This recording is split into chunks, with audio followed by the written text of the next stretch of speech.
Hello everybody, welcome back to Vinyl Tap. We are getting to the time of year now where I have to start recording these in the dark, because that's how the sun works in the seasons, I guess. You don't really care about that, it just means, here we are. Hello, of course, this is Vinyl Tap, this is here on TNM, this is our physical media, vinyl, etc. show.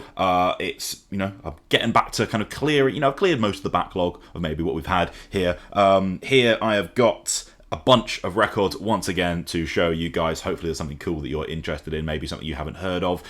This particular episode is, I guess, based around sort of one particular kind of order and like influx of something I had, but I've picked out a few of the more varied things that I can put in this as well. The vinyl shelf over there is looking particularly funny at the moment because we have the Eras Tour movie popcorn bucket sitting there with everything that's a little bit more my speed perhaps, but that's how we are here. Hello, I hope you are well. Let's get into all of this. So, first thing I've got, like I said, we'll get into some of the more kind of maybe larger, substantial stuff a little bit later. That's not to say this is not large in itself. That would be an insane thing to say about the record in question. This is more something I've pulled out.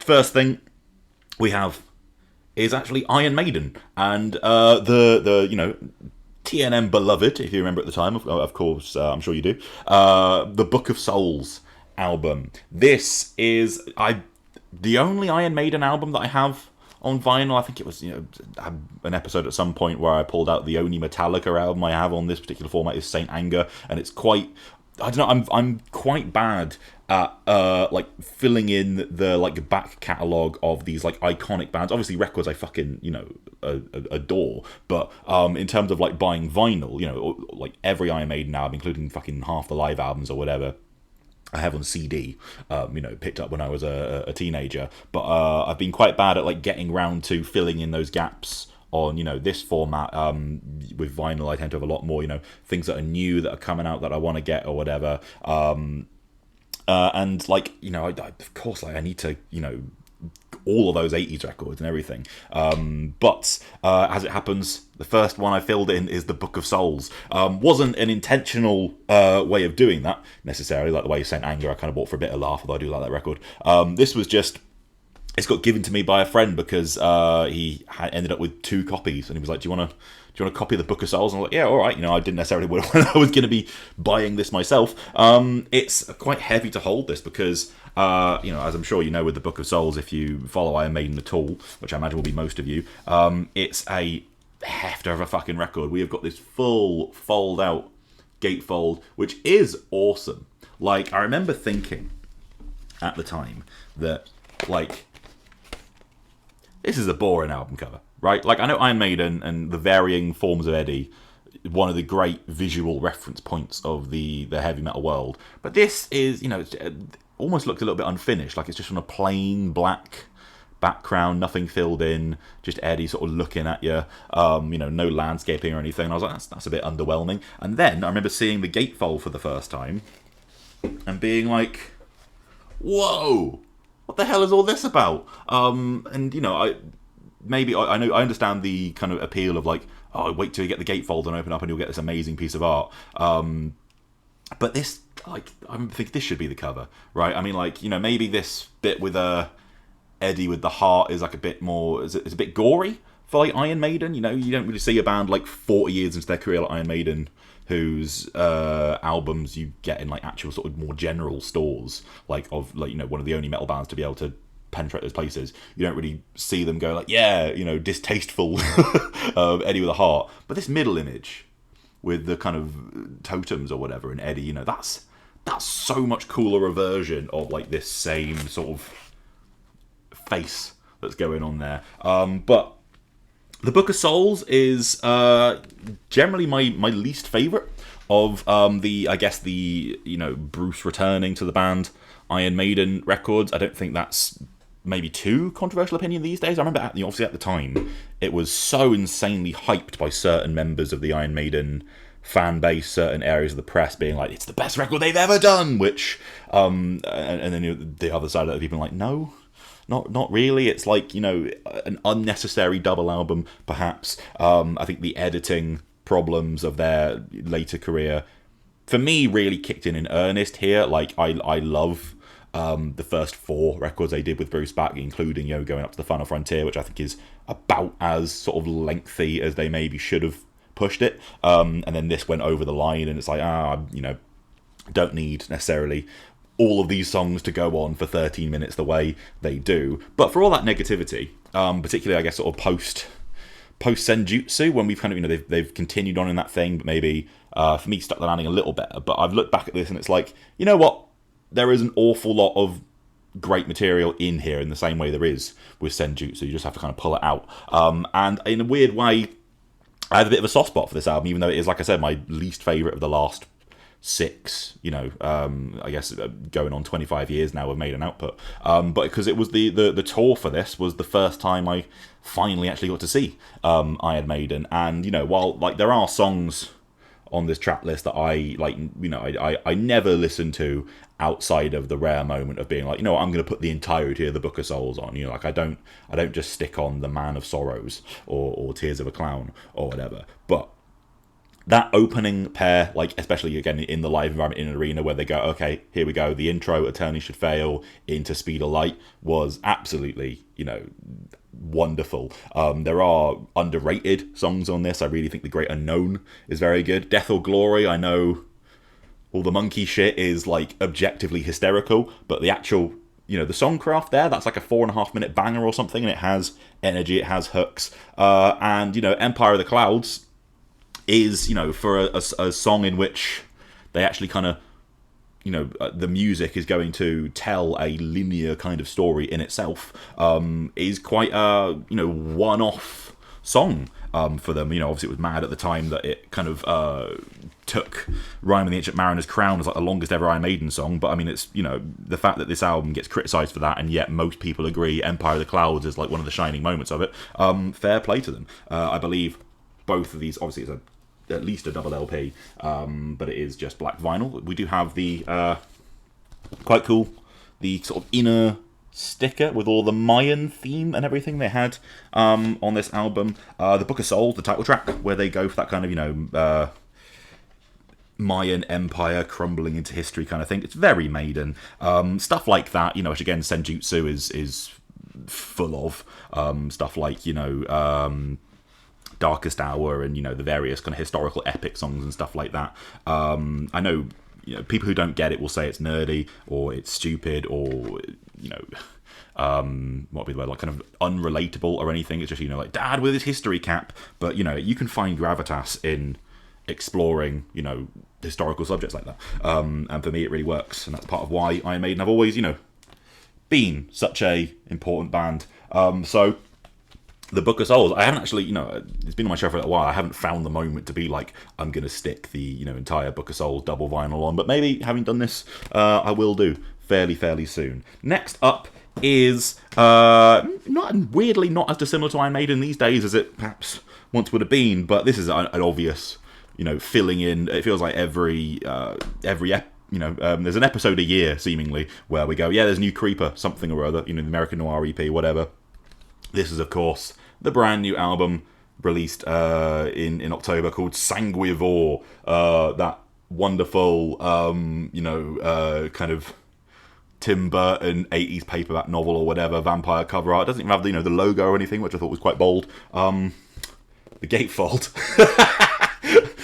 It's like, oh, what's this? What's this spooky gravitas? And you open it, it's like, oh yeah, it's a vampire workout video is what it is. Yeah, I'll keep this one fairly brief because we've spoken a lot about Sanguivore as an album, as we're going to do with a new Creeper record on the podcast. But it's just another absolute knockout, isn't it? This I did. I've got the awesome kind of red and black swirl vinyl, which I just thought would be, I was like, I'm not going to buy the Sanguivore album and not get something with at least a bit of red on it, right? It's like, of all the albums you want to have the red blood splatter, you want the one which has Sangui in its name. I believe in here somewhere there was like a so we've got the lyric sheet with the promo pictures for this have been the best they've ever done, haven't they? Like the Metal Hammer one with them crawling out the bloody coffin, the chains here from like the Cry to Heaven video, and that is the coolest Creeper I've ever looked. somewhere in here is it? They put in this with like a little signed postcard thing, just with like every order, which is pretty cool, I guess. So that's in there. I saw, I spoke about on the podcast, been to the Sanguivore tour in the UK, happened, within the last few weeks. It was, seeing almost every single one of these songs on this album live. They are fucking sensational. Much more to be said about Creeper over the coming weeks, I guess. If you are following the podcast, I'm sure a lot of you are going to have your say with that as well. What more is there to say right now? Sanguivore, brilliant. Last time I did this episode, I think I said something along the lines of like preparing this coming weekend to go down to London and see the last ever Lingua Ignota shows, and so of course I was going to come away from that empty-handed. This is what I purchased there. This is Sinner Get Ready, the final Lingua Ignota album. Obviously, since in the last few weeks she's released the first Reverend Kristen Michael Hater album. She had that album for sale on the merch desk. I think that was like a couple weeks before the album came out, so you could have grabbed that. I went for what to me is her crowning artistic achievement to date, and that's obviously saying something when Caligula was such a unbelievable mountain for a lot of people to climb when it came out. But I have spoken an awful lot in the last couple of years about the crowning artistic moment that I think Sinner Get Ready is. Everything that was going on with the Lingua Ignota project reached a final form of depth and emotional reward with this album. The way she kind of retreated from kind of neoclassical meets harsh noise, kind of electronic or whatever, that was on Caligula and was so, affronting and startling to listen to on that. But the way she moved into kind of, I'm going to take some of those principles and I'm going to apply it to kind of rotten Appalachian folk music and that kind of thing, created a record that for me is, it was just as dark, but in a kind of subtler, more, enticing hand-in kind of way, and I really think all of the concepts and everything that were running through this album, the stuff to do with religious faith, which is I guess sort of had a continuation on the Kristen Michael Hater record that's just come out, but the way that was that was tied in with some of the kind of fury of Caligula in moments like I Who Pen the Tall Grasses, the song Man Is Like a Spring Flower, just absolutely, it's the most emotionally ruinous track for me that Kristen Hater in any of her kind of forms has done to date, and of course seeing those two shows live, I spoke about again those on the podcast, but both nights of the London show she did, the first one far more piano based in a much more kind of intimate sort of way, but the second night when she just went all out, I'm going to play mainly the Sinner Get Ready material, but in my kind of a full Lingua Ignota show style way, which sounds that almost could be more like stagey or whatever than just one woman at a piano like the first night was. But her coming out into the crowd for Man Is Like a Spring Flower, and just like howling that no one is enough kind of meters away from you, just incredibly impactful. All of the imagery from this record, this sort of pink smoke image from I believe the Pennsylvania Furnace video, which is another track that just like absolutely hits me. The incredible sort of mask that was created for this. There's more of that kind of stuff in the gatefold. This record, I think Caligula was such a singular emotional statement, but this record creates a world in a more vivid kind of way for me that I think it's of stuff released in the last couple of years. I think this is one of the absolute kind of like bullseye artistic achievements. It's going to be a hell of a thing to I guess age and see whether she can keep pushing what's going on with it. I mean, she certainly did in a very alarming, interesting way with that new Saved record, but how this record will age and its ideas will just sort of stand out. We have a sort of yellowy, sort of orange, again with the lighting not the best, but kind of like it's really beautiful. It's got a kind of shimmering sort of effect with it. I can't remember if the second LP is the same colour or if it is different. It is the same, so kind of, you know, orangey, kind of marbled or something, I suppose. But yeah, a brilliant album from Lingua Ignota. You know, perfect place, I guess, for that project to end on a high, and, you know, long live Reverend Christian Michael Hayter. Okay, as I said, this next whole bunch of stuff, not everything left in this video, but the majority of what we're going to talk about now, came from, I filled in a big order. I bought a bunch of stuff from Invictus Productions, which is a kind of underground extreme metal label based in Ireland. I believe it's run by a guy called Dara, who is the singer in, for me, one of the most like overlooked great death metal bands of recent years. Is a band called Verkalak. But Invictus has, you know, really, I think, cemented itself, particularly in the last few years, as being one of the, you know, if you're looking for interesting, cool, kind of extreme underground metal, a fair bit of it, you know, I know that there's a lot of those big American labels and so on are kind of really important parts of the landscape, but almost stuff that kind of flies under the radar, a lot of it will come out with something like Invictus. And there's one item in particular, which I'm going to show in a second, that I was like, I want that, and then I thought, you know, I'm filling an order and I'll get a bunch of other stuff as well. So I've got a whole bunch of shit here. And the first thing, the most major thing that sort of sparked the whole thing off, is, you know, I guess if you've heard the most recent reviews episode on That's the Metal that came out earlier this week, you will at least have some of the groundwork for who this band is I'm going to talk about. But this is quite an item.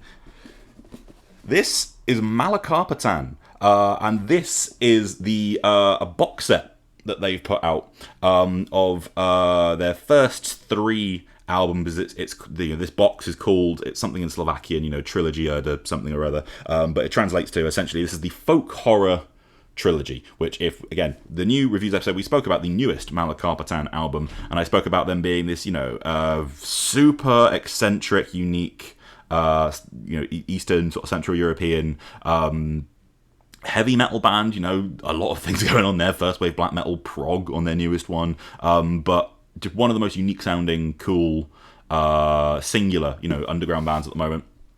And a big part of it being their kind of Slovakian surroundings, and particularly the kind of folklore and so on, that, you know, again, if you're interested in Eastern or European folklore and mythology and that kind of thing, their thematics are, you know, full of it, and they create music, particularly on these folk horror records, that sound like you've sort of stumbled into a strange European forest clearing and there's some creature or one another.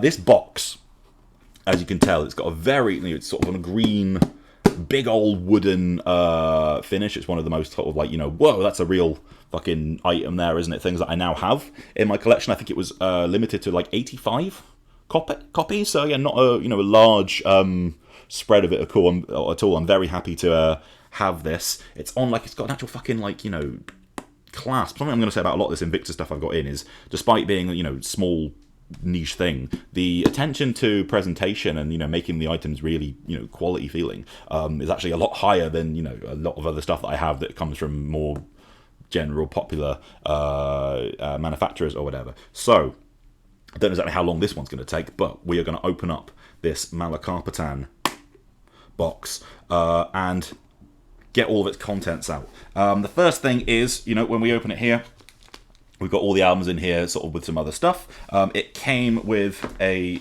handful of, like I said, of other things. We have this little patch here. It's all got the same artwork on it, that kind of dancing man with like a skeleton that is the front of the box here. But that's the general, you know, what the art for this box is.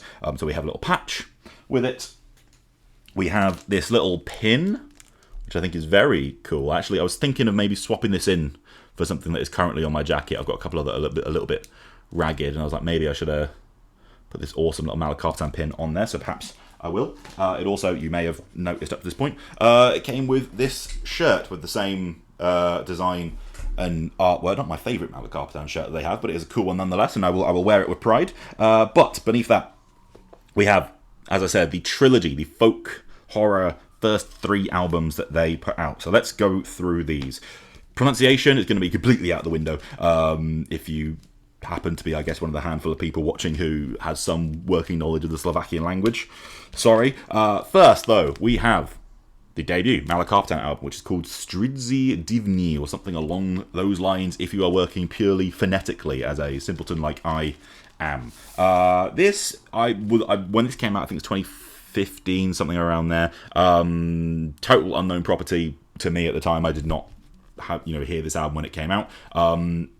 This was sort of the one to go back and discover once, I did hear them. I guess it's the one I've maybe listened to the least, but it's really fucking cool. I think it's perhaps the, talking about their trajectory, I think, as you would imagine, it's sort of the rawest, the most lo-fi, but in a way that makes it feel the most like some kind of, European musical artifact. It almost could be like a record from medieval history or something, this. And they do, while they develop their sound a lot more, they start out with a really singular, like quite one-off sound. And talking about the lyrical focus and so on, again, when we were speaking about the newest album in the reviews episode, I was talking about how wonderful the English translations of their lyrics are, particularly on these kind of more folky albums. And straight out of the gate, the stuff they have on this, we are really happy about the fact that all of their lyrics, not only do we have lyric sheets, but they have the English translations along with the Slovakian. Everything they sing is in Slovakian, so you're not going to be able to follow anything like that if you do not understand that language. But they've been so kind as to print everything in English on these as well. And going through these lyrics, where you have tracks like "What the deuce did that old hideous hag pour into my cup?" Absolutely sensational, that. I believe this is one with, yes, about the one who obscured his mind with drinking and ended up having to spend the night inside the pigsty. We've all been there. The old man from the woods who slayed his livestock with a mace. It's just really, humorous. They don't. They obviously care about the subject, but they don't take it super seriously. Like, I think a kind of dry, silly kind of peasant humor is like a big part of the Malokarpatan way of doing it. And I think that's so. It certainly puts me on a similar wavelength to them. Really, really cool stuff going on in this album, and also something that I was not able to, I guess, express in the audio form of talking about this band is continuously imagery and promo imagery, some of the best in the game. Considering this is their first album, we have look at those guys there. Those guys, absolutely incredible stuff there. So that's the first Malokarpatan album. Secondly, as I'm sure you could work out there, we would have the second Malokarpatan album. This is perhaps my favourite Malokarpatan album. It's the one that I really clicked with me and made me a big fan of this band. And I love their continued work, really, really do. But they've moved past what they do here, perhaps a little bit. This is the fairly, well acclaimed at the time in the underground Nordkarpatan Land album. Nordkarpatan Land, despite being a quite convoluted word to say as an Englishman, refers to a area in the north of Slovakia, Nord, and this record is particularly based around the kind of strange folklore that I guess exists in that area. The artwork for this is absolutely incredible. Like, if I'm going to pop it here, we have all sorts of, goblins and mushroom creatures, and it looks like, again, a page out of a fairy tale that you would walk into. And I particularly love, of course, the little goblin guy below the mushrooms there.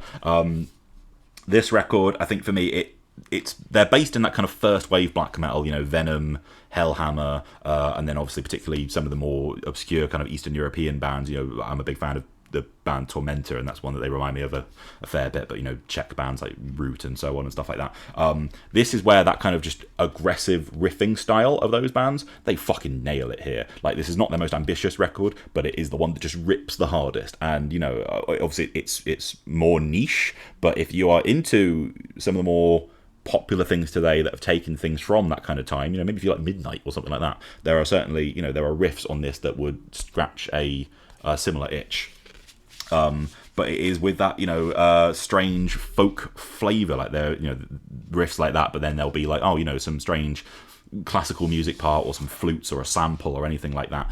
And speaking of, those kind of northern Slovakian folk traditions and so on, some of the songs on this one just absolutely so evocative to me. Like, not long after midnight, the abomination has crawled out of the hole. You want to know what's going on in that song, or at least I do. In the provincial pond, a water goblin has been raging for centuries. Fucking brilliant. When a bugger kobold settles down in the farmer's household. I want to know what a bugger kobold is. It's just incredibly, witches and goblins and trolls and all this kind of thing, but in a way that is, drawn from, the writings and the history of a place. We've got a little, I presume that's maybe the little water goblin guy there.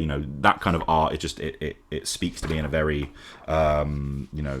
fantastical kind of sense. Nordkarpatan Land is a record that fucking rips, and does a lot with that as well. And then finally, the third record that is included in the folk horror trilogy. I love that, these three records, if you go through them, they really in sequence, they exist in that folk horror trilogy and they have connections, but you can really see them quite substantially progressing what they do each and every time. And I guess the cap of that, when this trilogy was completed, is the third record, which is called something along the lines of Krupinski One. Gonna say we again have a really great album cover with some kind of woodland shaman or something along those lines. I particularly love this one. This is the first gatefold of the three albums in here, and we have a more full version of that kind of art, woman, out in the dark wood with only a lantern for accompaniment. Very evocative to the kind of atmosphere they're going for. Another sensational promo pic on the back, where they've embraced the capes and the canes and looking like, just a bunch of, as said, Slovakian wizards or whatever. But this record is, I guess this was the first one that came out as I was already aware of Malokarpatan, and that kind of riffy style of the Nordkarpatan Land album that I really love. They blow it up into there's only 5 tracks on this album by comparison, and it is much more cinematic. Like, the first track is I think most of these tracks maybe are at least 9 minutes. A couple of them go over 10, up to 13 or something minutes long. And it is directly based around, it actually has a story this time, like a running, ongoing narrative. And I think they particularly wanted to make the record cinematic in a way that the other ones hadn't been. The other ones are more like kind of short story collections of the guy who did this, this creature, whatever. This one has a full narrative running through it.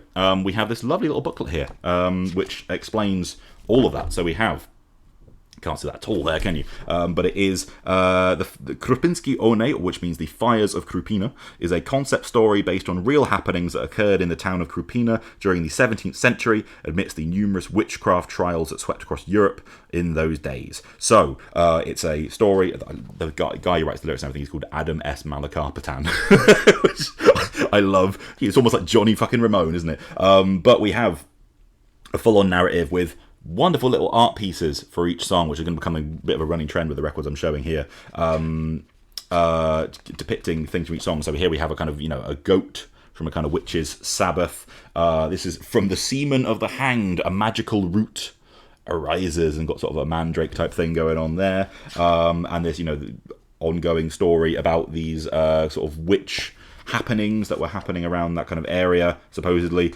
and then at least within the context of this, fictionalized version of the story, it's real. It follows real witch happenings, and then they are, captured and burned at the stake, I suppose. And the record, goes out of its way to kind of tell the story musically as well as just lyrically for the first time, with sort of instrumental passages that represent this, that, or the other. So which is, it's very, very ambitious for the kind of sort of quite this kind of 80s extreme metal style stuff could be almost quite rudimentary and quite sort of pure, but I think Malokarpatan have become one of the bands to really want to do that in a way that kind of pushes what that can be, and be you can be sort of based in the style of music from the 1980s or whatever and not just be a retro nostalgia thing. You can actually take those particular touchstones and do something new with them and really push what they can do. And I think this record, again, I slightly prefer just in a more primal way than Nordkarpatan Lan album, but this record is a real testament to that.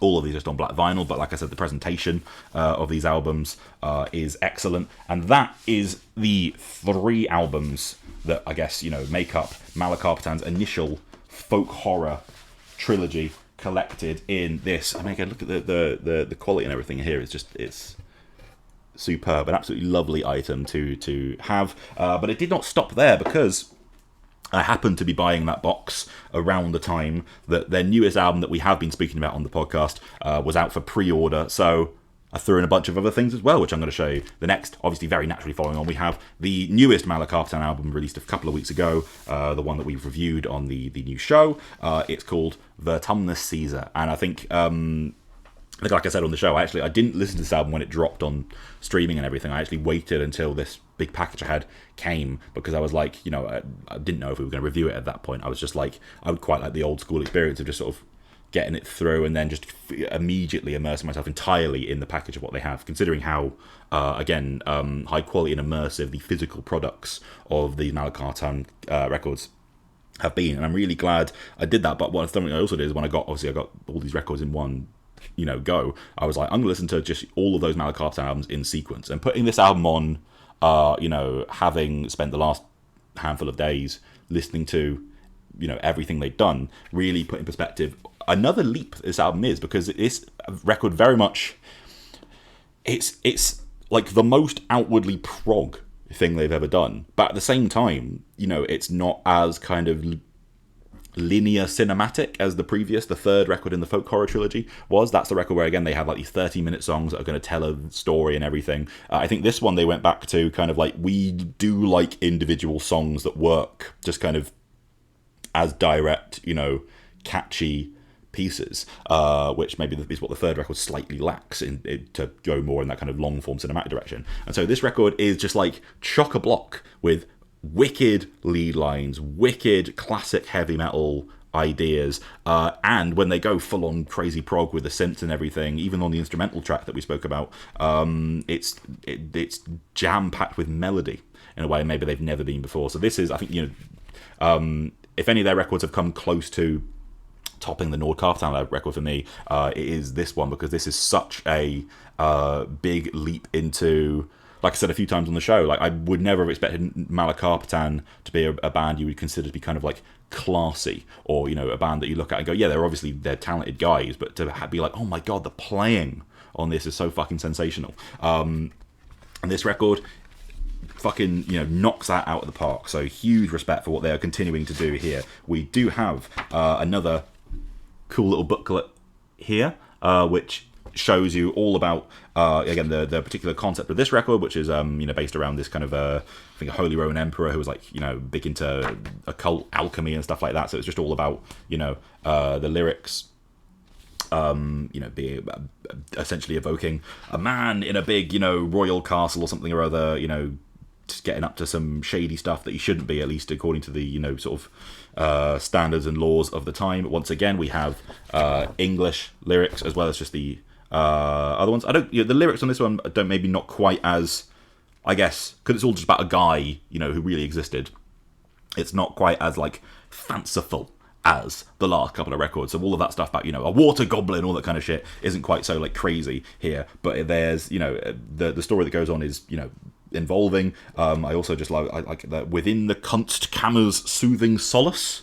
I don't know what a Kunstkammer is, but I just love that I now have that word in my vocabulary. And the fact that on the back here they've got all of the guest musicians and everything listed as doing things like timpani and mini moog and instruments I've never fucking heard of in my life. There's a lot going on in this, and it's an incredible thing to behold. So that is, purchased in one go the entire Malokarpatan discography, majorly. When I did that, I also threw in a couple of other records that have been released from Invictus Productions in the last handful of years that I really wanted to get my hands of. So that's what these things are. The first one is a band called Verminous Serpent. This is their record, The Malign Covenant. It is currently the only Verminous Serpent record. It came out earlier this year. This is a new band. It features members of, a lot of Ireland's kind of extreme musical elite, I suppose. So most obviously Primordial involved with this. Also Malthusian, some bands like that, I believe. This is maybe my favourite sort of extreme record that we didn't get a chance to cover on the podcast this year. It's not a big loss in terms of trying to get it to a large amount of people, because this music is not meant for a large amount of people. This is one of the most, just utterly filthy, evil, harrowing, vicious black metal records I've heard this year. For me, again, like Malthusian being a band I just mentioned, being involved with there, that's a band who really stand up to me in the last few years of just being harrowing and a sickening thing to listen to. That's more on a slightly more death metal guys, perhaps. But this, in a black metal sense, it is utter, just feels like you're being fucking infected with plague as you were listening to it. It is so scummy, and I've gone back to it a lot this year to kind of provide me with that. The aesthetic, I think, is really, really great. This album cover, I don't know if this is like a older piece of artwork, it looks like it could be, but really, really incredible. It evokes that kind of, end of days kind of atmosphere. And similarly, the gatefold art and everything, really cool. These are all of the lyrics, I believe, over here, and it's written in a sort of stream of consciousness way that actually makes it quite hard to read. But it is a vicious fucking hellfire record, just on black. But if you want to, again, it's tiny record, this, not a high profile release at all, even though it has a couple of members of other bands who are slightly more high profile. But this is really not something that's achieved a large array of kind of critical, discussion or anything at all. So if you just want something like that, you want to be pointed towards it, I very much recommend the Verminous Serpent record. I don't know if they're even going to do any more of these. It might just be a sort of one-off. We got together and, knocked out a few fucking evil riffs. But if it is one and done, I'm happy with this. If they do more, I'll check it out because it's fucking great. And the last thing I got from Invictus is a slightly more, I guess, approaching sort of legendary in the underground at this point sort of act that, if you were into this kind of thing, did get a lot of acclaim when it came out. It is from a band called Negative Plane, and this record is called The Pact. ... This record came out in early 2022. I think I've mentioned a couple of times. We get questions sometimes about when you do your end of year list at the end of any given year, which is, I think, obviously we as a podcast, we sort of do things by the calendar. What things do you regret, or are the things that you would change? And I feel like the last couple of years, particularly 2022, there's a fair few records that I really properly got into, a little bit after. We'd kind of filed the end of everything. And I almost feel like I'm trying to rectify that with some of these kind of videos. But Negative Plane, this record is wild. This is a band who, American, I guess, similar to the Malokarpatan stuff, extremely hard to kind of pin down in terms of what exactly they do, because they draw on a decent array of things, and they also kind of regurgitate that in a shape that I don't think has ever quite been seen before in that way. And that's what I think is really awesome about bands like Malokarpatan and Negative Plane. Again, talking about the production value and everything of these Invictus releases, it's like a thick, sturdy sort of box case. This is a double LP. I think everything I got from Invictus is just plain black, so I won't bother pulling it out too extensively, but it is a double LP. We do have another kind of lovely little printed booklet here. This one is particularly great. Negative Plane are a band who take quite a long time between records, and you listen to what they go and go, yeah, that does feel like a labyrinthine thing that would have taken, years and years of assembly to quite get it in the same way. Because I guess, in a similar way to Malokarpatan, they maybe draw on stuff like first wave black metal. I think particularly the big influence you can hear from that kind of era in this is Merciful Fate. Big time. so much of that, Don't Break the Oath or whatever style riffing. And I know that Merciful Fate, have those moments of long form kind of like, how has this song got so many riffs in it, like Satan's Fall or whatever. But I think this Negative Playing record, and part of the reason I guess it took me a while to properly get inside it and be like, oh yeah, I get this now, is they have that kind of, classic heavy metal informed riffing, but they have reshaped it in these insane winding song structures, and with this really kind of like, it's quite hard work, but then you get inside it and there are brilliantly catchy riffs and melodies because it's all based in kind of 1980s heavy metal playing. Like there's particularly the song Poison in the Crucifix has some like absurdly catchy riffs in it, but they do it in a way that feels like the concept of this record. Again, you would describe as a sort of kind of King Diamond-esque literal horror sort of narrative that unfolds, which is where we're going to get to this. It is about essentially a kind of church built by kind of a mad architect, I guess, who kind of conceals things within the church, and so it kind of there's all this kind of dark, satanic, perhaps whatever kind of stuff that emanates from this church, and then it is just the kind of the various things that unfold there and then on that spot throughout history and so on. And the reason I mentioned that in terms of the record is like the record and the band themselves, they it uses things like church bells and all this kind of stuff, and it almost feels like you are standing inside some kind of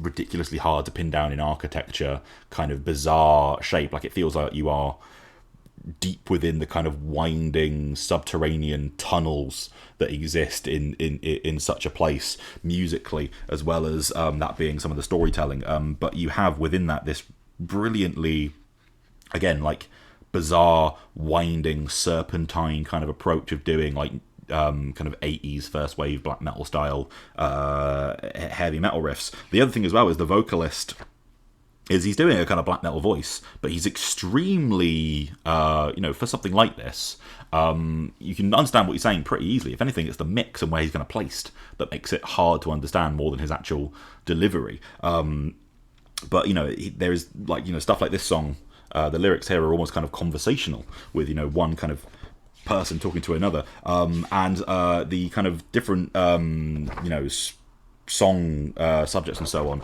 they've all got this wonderful piece of art. So this is the track about the kind of assembly of the church. We've got this sort of beautiful piece of artwork here. We have and they've got a little kind of synopsis of before each song that kind of goes to the lyrics proper. But here we have, for example, the story of how a faithless clergyman met his end as the doors of the church were opened for the first time. The story of how a monk was led astray while searching for the hidden sanctum beneath the church. But we have again like this beautiful everything about this is so like, even the paper of the booklet itself is so the attention to detail feels like they want these kind of records to stand as like proper narrative or pieces of work that you can like leaf through and immerse yourself in, and it feels like they don't just want to shit a record out and kind of put it on streaming and move on to the next one. They are like quite grand construct like pieces in themselves, and this record in particular, this is the third Negative Playing album. They've released like one a decade, so don't hold out for anything more soon. But you will get so much out of diving into this, something in particular. I think this is the best one they've done to date, but the other ones are good as well. To last you for years to come if you keep returning to it, which I thoroughly recommend if you're into occult evil, particularly super ambitious and super fucking like quite hard to take in one sitting, but very rewarding listens.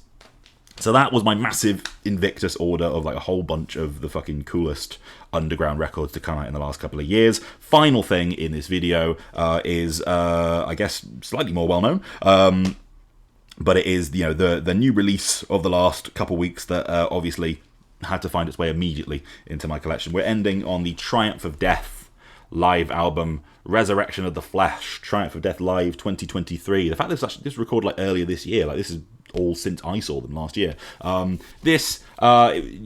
Christmas Day for me is whenever Tom G. Warrior's various bands put out a release that I can get in a physical form and put on the shelf. It doesn't happen very often because of the sort of slow rate of completion of things that has existed of late. Like, I think the last thing that came out that I got was the Triptychon Requiem box. I don't remember if I've shown that all in one of these episodes or not. I definitely should if I haven't. Might have done. But it's huge for me when something like that comes out, and I know this is, again, conceivably it's just a live album. I would, of course, be very excited about that anyway if, Triptychon or whatever put out a live album. But this one has particular significance because this is, Triumph of Death, which is the band that he formed to perform Hellhammer songs. They're not going to release any original music, right? Like, that's not the point of that band. The point of that band is to resurrect the music of Hellhammer in a live form that you can go and see, and there's no creativity in terms of like where is that music going to go in future songs or anything like that with that band. That's not the point, and you don't need it because he's doing Triptychon and other things. But the having the release to mark what Triumph of Death has done in the last few years is, to me, it's really important because not only was getting to see the music of Hellhammer very, very important to me when I got to see it at UK Death Fest last year, but I've spoken a lot about the updating of, Triptychon do it with Celtic Frost songs as well when they do those sets. The updating of those songs from the 1980s that, again, exist in that very underground 80s, pushing at the precipice of what was extreme at the time, kind of recorded form.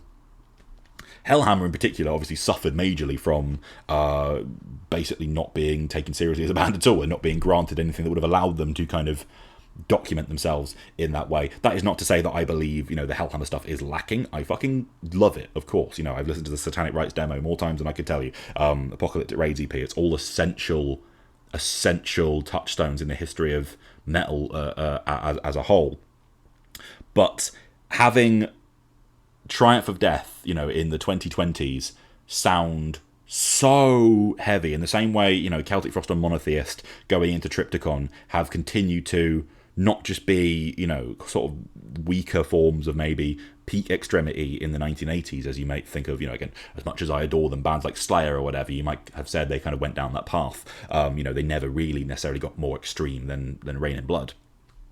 The power and the weight and the gravitas that you hear in like these recorded versions of these 40-year-old Hellhammer songs is one of the most mind-blowing achievements that I think you could add onto the legacy of any essential classic heavy metal band of this era. And of course I was going to order the live album, pre-ordered it, got it in, and it's just been an absolute joy to revisit these songs that I know very, very well, but in this like just the most crushing form they have ever existed in.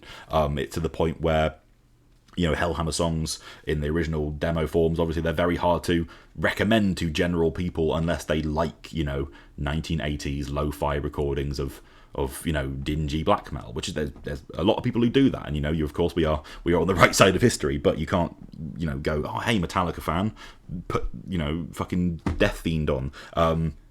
Everyone should listen to the Resurrection of Flesh live album because these songs sound fucking insane, and it is as like vicious and commanding a live performance you could hear of musicians who are that far into the game. That's obviously not to say that that is the band there. Tom G. Warrior is of course the only member of Hellhammer and Celtic Frost who is involved with this. These are all people he's assembled, but they're people who really seem to understand and treat the music the way that it should. And this record, I mean, I've only got the maybe uncharacteristic for me, I didn't buy the enormous like book version of this that they put out. I was tempted by it, but then I saw there's a booklet in here anyway that I think is like the same as the kind of fold out gatefold book version they were doing.